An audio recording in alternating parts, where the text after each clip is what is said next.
दुईटा लडाइँ छ बालनसँग, बालनलाई अब प्रधानमन्त्री बन्नका लागि दुईटा चुनौती उहाँले फेस गर्नुपर्छ। एउटा जनताबाट 138 सिट ल्याउनु पर्यो, एउटा चुनौती। अर्को चुनौती भनेको के छ, पार्टीभित्र बहुमत पुर्याउन सक्नु पर्यो।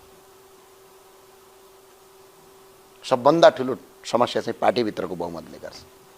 आज मैले यो टेलिभिजनमा बोल्दै गरेको थिएँ, ज्ञानेन्द्र साईले भन्नु होला, अहिले कसैलाई नराम्रो लाग्ला, पपुलर हुनु र पार्टीभित्र बलियो हुनु फरक कुरा। मेरै कुरालाई लिएर जानुस् न, म राष्ट्रिय प्रजातन्त्र पार्टीभित्रका नेताहरूमध्ये जनताले रुचाएको मान्छे हो। अरू बाहिरको कुरा गरिन, खैर बाहिरको कुरा के हो अरूले गरेर मैले भन्ने कुरा आएन। तर मेरो पार्टीभित्र महामन्त्री छन्, उपाध्यक्ष छन्, जो वडा अध्यक्ष नजित्या मान्छे पनि त छन्। तर उहाँहरू यति बलियो छन् कि पार्टीभित्र भोलि निर्णय मैले होइन कि उहाँहरूले गर्नुहुन्छ। जस्तै गगन थापाको कुरा गरौँ, उहाँ त जनताको काङ्ग्रेसभित्रको, काङ्ग्रेसमा यदि आज कोही पपुलर यदि छ भने गगन थापा हो नि। तर पार्टीभित्र गगन थापाको हैसियत के छ त?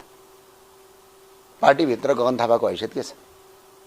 आज पार्टीभित्र गगन थापाको हैसियत संसदीय दलको नेतामा उम्मेदवार हुँदा बिचरा 25 भोट आयो।